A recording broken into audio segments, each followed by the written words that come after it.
All right. I've had so many questions over the last couple of weeks. We're going to dig in, okay? I have been asked to do this very slowly.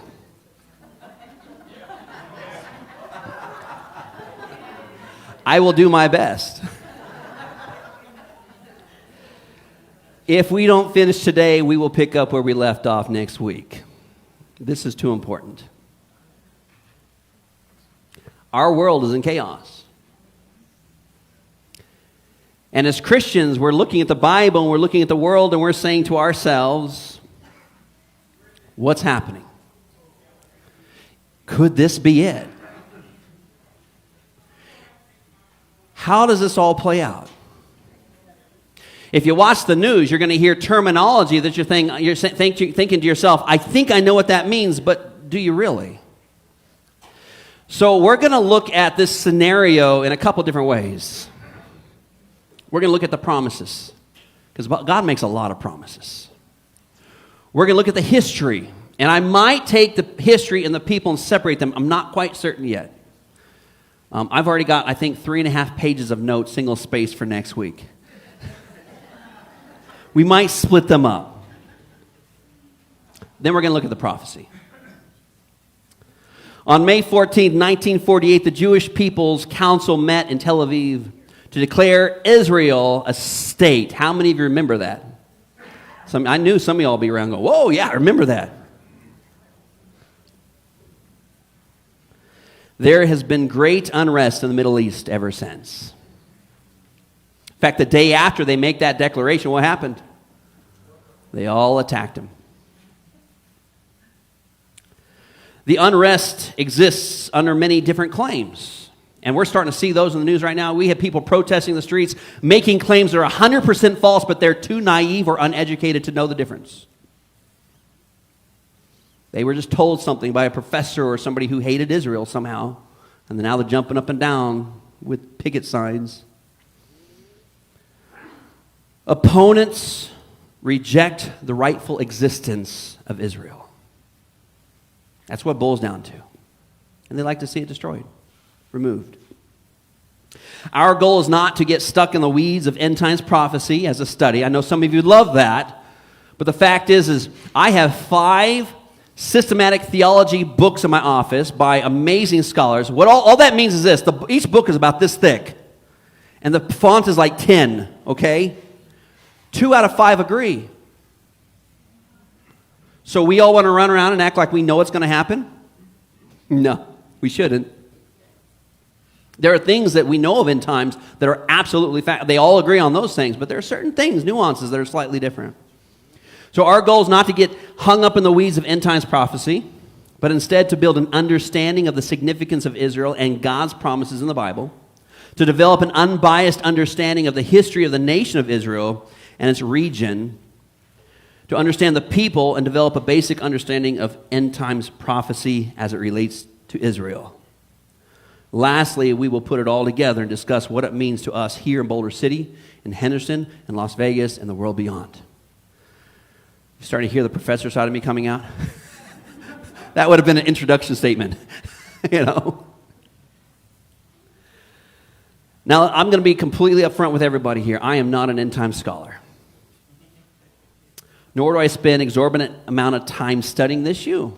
And maybe I should spend more time studying, and I'm spending a lot of time studying. In fact, if you know my schedule this last week, I cut as much time out of my church schedule as possible just to be in the books. Just for today, and for next week, and the week after. So let's dig in, shall we? God is a promise keeper and makes many promises to Israel. God is a promise keeper and makes many promises to Israel. We need to start there. Because in order to understand all that's taking place in the Middle East, you need to start at the very beginning. David Jeremiah writes these words. He says, there are 3 parts to promise making: the promise itself, the character of the promise maker, and the keeping of the promise. Would you all agree that those 3 main elements must exist for us to believe in a promise? Have you ever had someone make a promise to you who's never kept a promise to you before, and you're like, yeah, right. Maybe you had a child who asked you for money. I'll pay you back.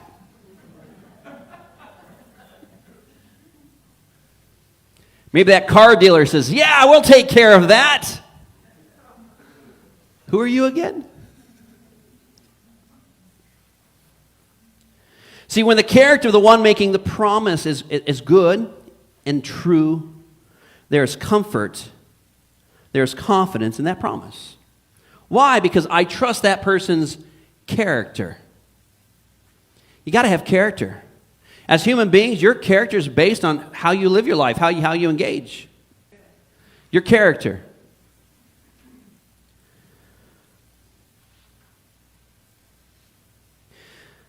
Then we have the promise itself. Is it reasonable? Is it possible? Is there history with this person coming through with even the seemingly impossible things? As parents, we need to be really careful. As adults, we need to be careful that we make promises we know we can keep. Have you ever met someone who makes absorbent or huge promises and you're like, there's no way you can keep that? I know as a child, I heard this promise a few times from a certain parent. If you do that again, I will kill you. Now, as a little kid, I believed him. Just so you know,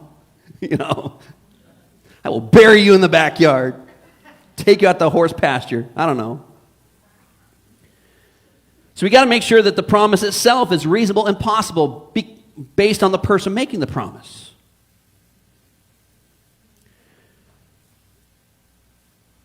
Then finally, we have the fulfillment of the promise. Now, we don't necessarily even have to say, I promise to make a promise. For example, if I said, hey, let's meet this week and let me buy you coffee. Is that a promise? Would you expect to meet me this week and me be like, are you catching the bill or not? That would be a broken promise. Why? Because I invited you to meet with me for coffee. I want to buy you coffee. Let's sit down and talk. It's a problem. I don't have to say, I promise to buy you coffee if you meet with me today. No, just, hey, let me buy you coffee. That's a promise. It's unspoken, but it's a promise. So we have the fulfillment of promise. And what we need to understand is that the promise may take some time to fulfill. Some promises are short-term, such as, let's meet and let me buy you coffee. It's short-term. Some promises are long-term.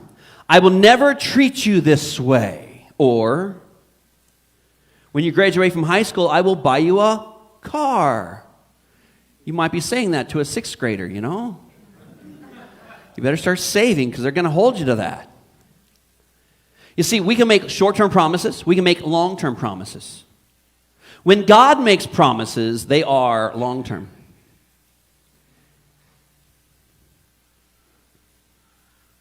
You see, God is a promise keeper. His character, His actions, and His history demonstrates that when He makes a promise, it doesn't matter how impossible it might seem, when God promises, it will come to pass. He's a promise keeper. God kept promises to Abraham. One of the most sacred individuals in the Jewish history, in Israel's history. Genesis chapter 12, it says this, verse 1. Now the Lord said to Abram, get out of your country, from your family and from your father's house, to a land I will show you. I will make you a great nation. I will bless you and make your name great, and you shall be a blessing. I will bless those who bless you, and I will curse him who curses you. And in you all the families of the earth shall be blessed. That includes us. That's a long-term promise. And to this day, we are blessed. We're reading about Abraham's journey. We're reading about his faith. We can look at his life and we can glean from that. Not just from the lessons learned, but from his heritage. See, God must promise to bless the world through Abraham. God promised that his descendants would even suffer by the way. Can you imagine having God come up to your life and say, so I just want to let you know that your family, they're going to suffer for the next 500 years. What? But you're a God of blessing. Well, yeah, I am a God of blessing, but I'm going to use some of this stuff to get you to where I need you to be. So, for example, God promised that Abraham's descendants would suffer in slavery for 400 years, but would be delivered after that period of time and given the promised land. Now, if you've ever watched VeggieTales, there's a song that's bouncing through your head right now. I'm sorry for putting that there. Genesis chapter 15, verse 13. Then he said to Abram, know certainly that your descendants will be strangers in a land that is not theirs, and will serve them, and they will afflict them 400 years. And also the nation whom they serve I will judge. Afterwards they shall come out with great possessions. Let me put this promise in context for you. You have a certain man goes to Israel. He's a slave. Who we're talking about? But no yet. He was a servant. He was sold into slavery. He worked in a certain person's house, and then his wife said, oh, you got it, Joseph. Thrown into prison, interprets the king's dream, ends up being the second most powerful man in all of Egypt. And if the timeline works, about 30 years he served in that role. But then the Bible says there came a king who did not know him.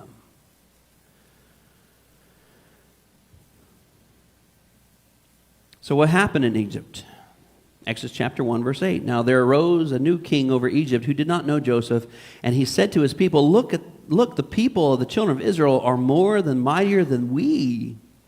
Come, let us deal shrewdly with them, lest they multiply, and it happen in the event of war that they also join our enemies and fight against us, and so go up out of the land.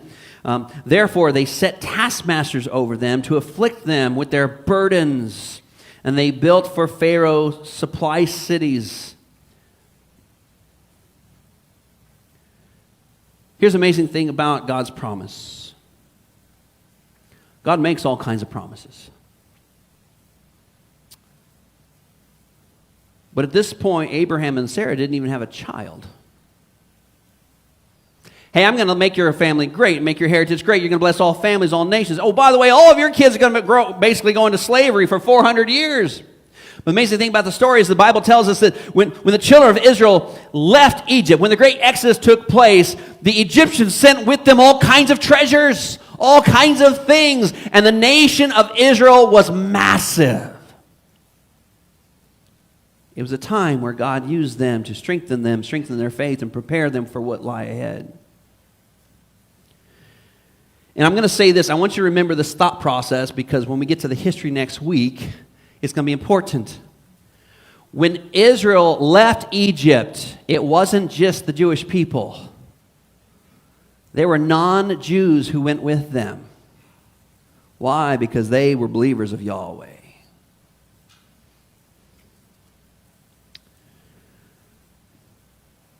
Genesis chapter 17, verse 15. Here's another promise. Then God said to Abraham, As for Sarah your wife, you shall not call her by the name of Sarai, but Sarah shall be her name, and I will bless her and also give you a son by her. Then I will bless her, and she shall be a mother of nations. Kings of peoples shall be from her. They had no kids at this point. And really, if you know the story, Sarah basically hears his promise and laughs. I'm an old woman. Some of you right now are going to go home and be like, I sure hope that doesn't happen to me. I got no energy.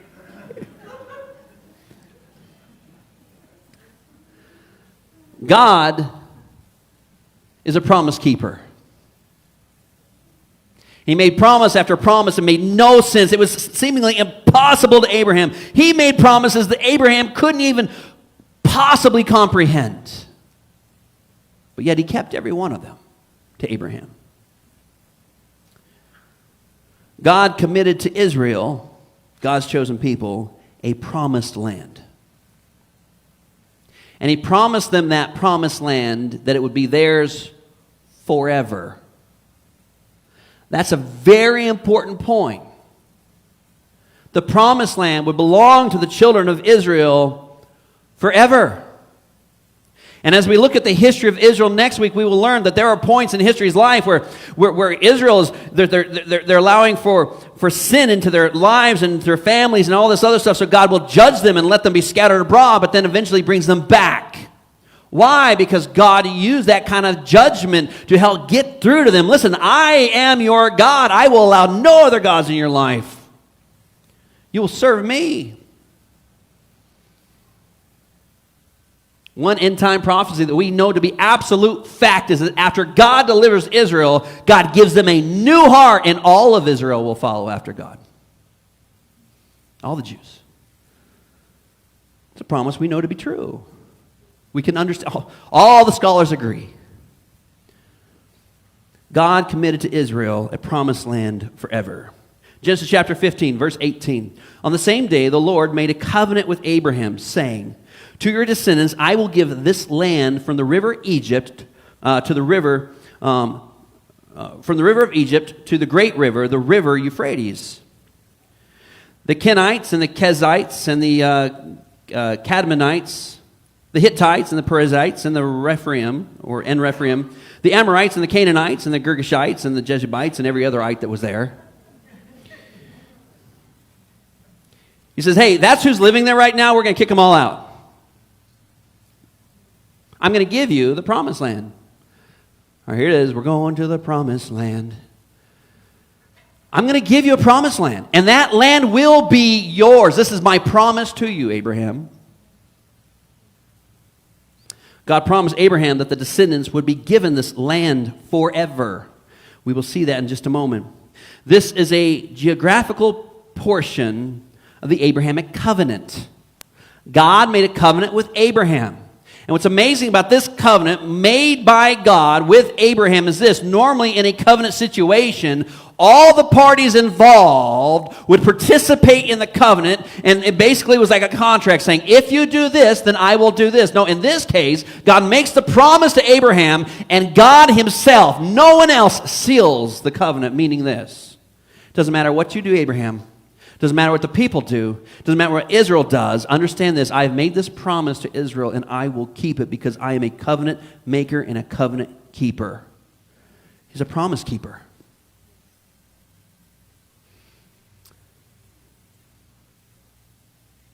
Now the Lord said to Abraham, get out of your country, from your family, and from your father's house to a land that I will show you. I will make your name a great nation. I will bless you and make your name great, and you shall be a blessing. I will bless those who bless you, and I will curse him who curses you, and in you all families of earth shall be blessed. So Abraham departed as the Lord had spoken to him. And Lot went with him, and Abram was 75 years old. Can you imagine 75 years going, I think I'm just going to leave everything behind and start over? And Abram was 75 years old when he departed from Haran. And Abram took Sarai his wife and Lot his brother's son and all their possessions that they had gathered and the people, and the people whom they had acquired in Haran, and they departed to go to the land of Canaan. So they came to the land of Canaan, and Abraham passed through the land to a place of Shechem, and as far as the terebinth tree of Morah. And the Canaanites were then in the land. And the Lord appeared to Abram and said, to your descendants I will give this land. What land? The land of Canaan. And there he built an altar to the Lord who had appeared to him. Who promised to give Canaan to Israel? God. Abraham's descendants, Israel. Some scholars believe this promise was made around 2,100 years before Jesus was even born. 2,100 years before Jesus was born, God's making a promise to Abraham saying, hey, this land of Canaan, this is your land. I am giving you this land. One day you will possess it. Your descendants will possess it. It's your land.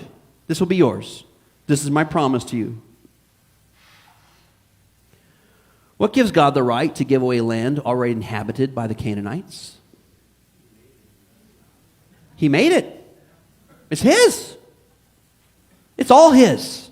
Here's what the psalmist declares. The earth is the Lord's. Any questions? The earth is the Lord's and all its fullness. Any more questions? The earth is the Lord's and all its fullness, the world and those dwell therein. Because God is the creator, he's the rightful owner of all of his creation. That involves us too. God says, hey, Abraham, I think I'll give you this little piece of land here for your descendants. It'll be yours. It's going to be called the Promised Land. Psalmist, again, 135, verse 6. Whatever the Lord pleases, he does in heaven and in earth, in the seas and in the deep places. You see, God has the authority to do whatever he wants to do on planet Earth. Taking away their land was actually part of God's judgment on the Canaanites. The Canaanites, they worship false gods. And God says, I'm going to judge the Canaanites because of their sin and their evilness. Here's Deuteronomy chapter 9, verse 4. Do not think in your heart after the Lord your God has cast them out before you, saying, because my righteousness the Lord has brought me into this to possess this land. But it is because of the wickedness of these nations that the Lord is driving them out from before you. It is not because of your righteousness or the uprightness of your heart that you go in to possess their land, but because of the wickedness of these nations that the Lord your God drives them out from before you, and that he may fulfill the word which the Lord swore to your fathers, Abraham, Isaac, and Jacob. The Abrahamic covenant was unconditional. It was not reliant on the people remaining faithful to God. God would still keep his promises no matter what. Now, again, Israel's unfaithfulness would eventually lead to persecution and being scattered abroad and much more, but the land was still a promise from God that was forever, would never be revoked. God repeated the promise to Moses even between 1445 BC and 1405 BC. Somewhere in there, God makes another promise to Moses, and here's what he says. I'm giving you dates on purpose. Make sure you're writing them down. Between 1445, the time that we believe the Exodus took place, and 1405, because it's counting down because we're getting to 0 where Jesus is born, right? 1405, God makes his promise again to Moses. Therefore say to the children of Israel, I am the Lord. I bring you out from under the burdens of the Egyptians. I will rescue you from their bondage. I will redeem you with an outstretched arm and with great judgments. I will make you as my people, and I will be your God. Then you shall know that I am the Lord your God, who brings you out from under the burdens of the Egyptians. And I will bring you into a land which I swore to give to Abraham, Isaac, and Jacob, and I will give it to you as a heritage. I am the Lord. Now, anytime God ends a statement with I am the Lord, he's trying to remind the readers that, listen, I have spoken. You don't get to have an opinion on this. I have spoken because I am the Lord. It's a promise with great authority. Joshua led Israel to take the promised land from the Canaanites around 1405 BC. What's the date? Around 1405 BC, before Christ was born. Joshua chapter 21, verse 43. So the Lord gave to Israel all the land which he had sworn to give to their fathers, and they took possession of it to dwell in it. The Lord gave them rest all around, according to all that he had sworn to their fathers, and not a man of all their enemies stood against them. The Lord delivered all their enemies into their hand. Not a word failed of any good thing which the Lord had spoken to the house of Israel. All came to pass. What does all mean? All. Now, what did the promised land look like on a map? I tried to put a map up here this morning. It did not work. But all of you, maybe if you kind of think, you've been seeing on the news, kind of what the map looked like, I want you to understand something about the promised land. It started with a river dividing the promised land, Canaan, from Egypt, way down south. It ended at the Euphrates River, way up north. That means that all of these surrounding areas, Jordan, Syria, and all these other places all around them, they are actually the occupiers, by the way, on God's promised land. Isn't that amazing how when you take history and actually look at it, you suddenly realize that, wait a minute, the world is believing a lie. God made and kept every one of the promises he made to Abraham, Isaac, and Jacob. God promised David, a teenage shepherd, that he would one day be king of Israel. Yet another promise. Guys, remember King David when he first came on the scene? He's out there fighting lions, tigers, and bears, oh my, right? Protecting little lammies from getting eaten. He's such a small piece of this family that when the prophet comes to anoint the next king, they don't even bother calling him out of the fields. God's promise. 1 Samuel chapter 16 now. And Samuel said to Jesse, are all your young men here? Then he said, there remains yet the youngest, and there he is, keeping the sheep. And Samuel said to Jesse, send and bring him, for we will not sit down till he comes. So he sent and brought him in. Now he was ruddy, with bright eyes, and good looking. And the Lord said, arise, anoint him, for this is the one. Then Samuel took the horn of the oil and anointed him in the midst of his brothers. And the Spirit of the Lord came upon David from that day forward. So Samuel arose and went to Ramah. What's going on here?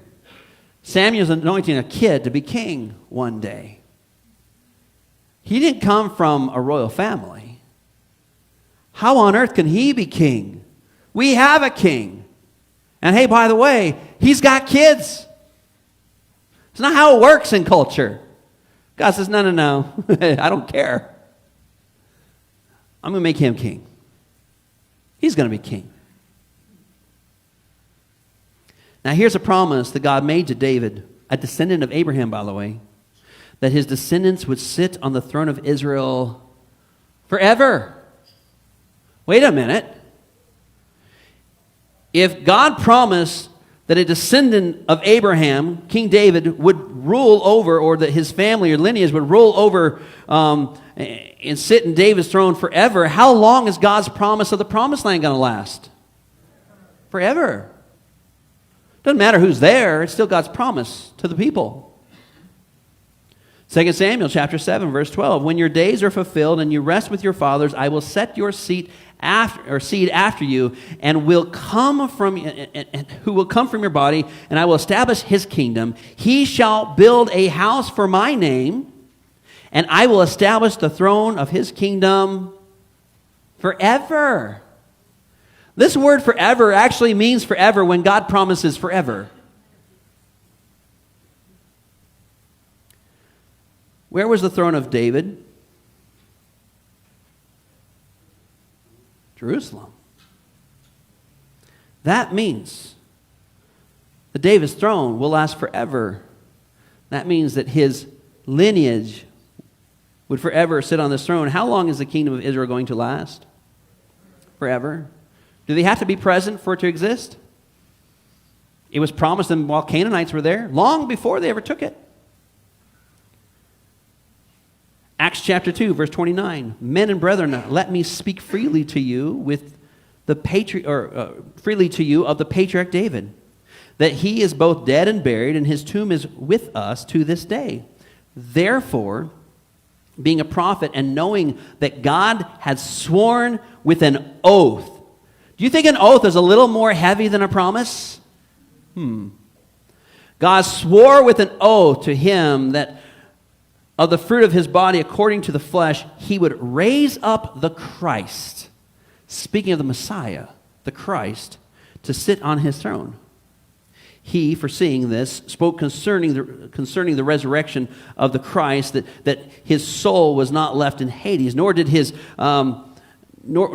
flesh see corruption. This Jesus God has raised up, of which we are all now witnesses.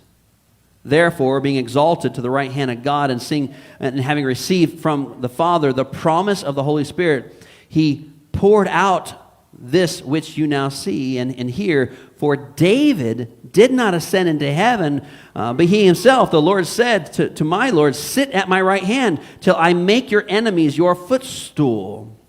Therefore, let all the house of Israel, who? Israel, know assuredly that God has made this Jesus, whom you crucified, both Lord and Christ. Jesus, one day, will sit on the throne of Israel. Where will it be? See, God promises that one day Jesus himself will sit on the throne of David in Jerusalem to rule and reign over Israel and the entire world. See, here's what we don't understand. Why has Israel always been such a big hot spot of crazy? Because that is the center of end times. That's where Jesus Christ himself will one day rule all. Let me ask you a question. Is there an enemy seeking to destroy God's plan? Yes. Do you think that Satan himself is involved in what's happening in Israel right now? Absolutely. Why? Because Israel's at the center of God's bigger plan. He wants to hurt the Jewish people. He wants to hurt the children of Israel. Why? Because they were God's chosen.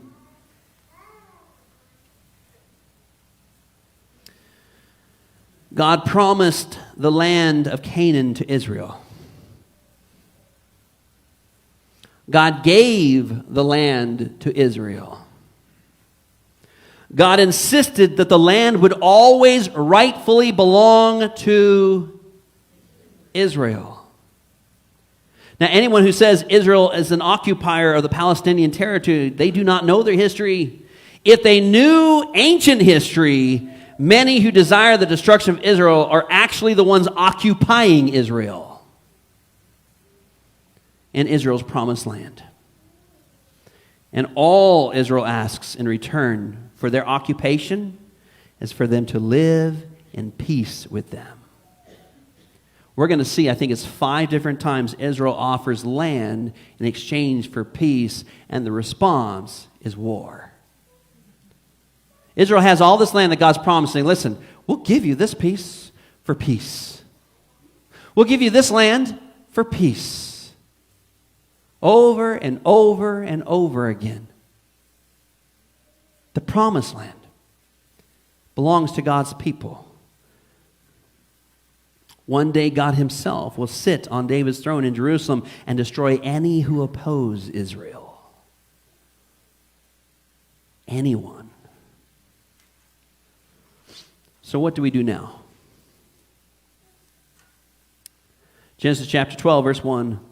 Now the Lord has said to Abram, get out of your country from your family and from your father's house to a land I will show you. I will make you a great nation. I will bless you. I will make your name great, and you shall be a blessing. I will bless those who bless you.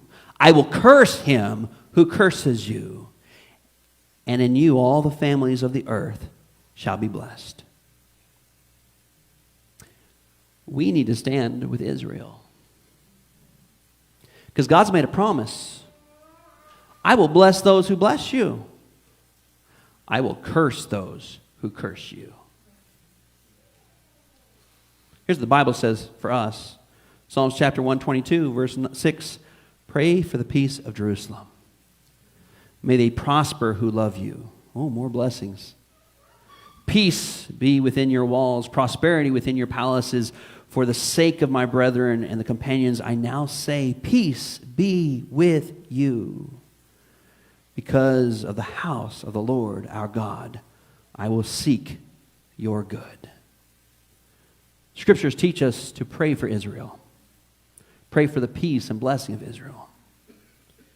We're called to pray for the innocent lives to be spared, both in Israel and these Palestinian nations, these Muslim countries.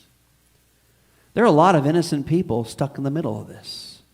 Every one of them needs to hear of the good news of Jesus Christ. Every one of them. It's easy to say, I'm with Israel, destroy them all. Wait a second. Wait a minute. Not everyone wants to destroy Israel. We need to pray for them to come around to understanding who Israel is and the God of Israel. We need to pray for souls to be saved. We need to pray for peace. We need to pray for blessing. This week, we've seen the promised land, the promises of God. Next week, we're going to dig into the history. Bring a notebook. You're going to want it. Listen, we have a good God. We have a God who's in control. And even all the craziness that we currently see in the world around us, even in our own country, God can use all of that to accomplish His greater plan. And as Christ followers, we need to find rest, comfort, and peace in that. And what we need to do in all this crazy is to rest in His promises. He promises to bless those who bless Israel. He tells us to pray for Israel. He also tells us to pray for the lost. Do you believe a Muslim's lost? Absolutely. We need to pray for the lost. Ask God to work and intervene in such a way that the gospel will be declared to all and peace will be restored.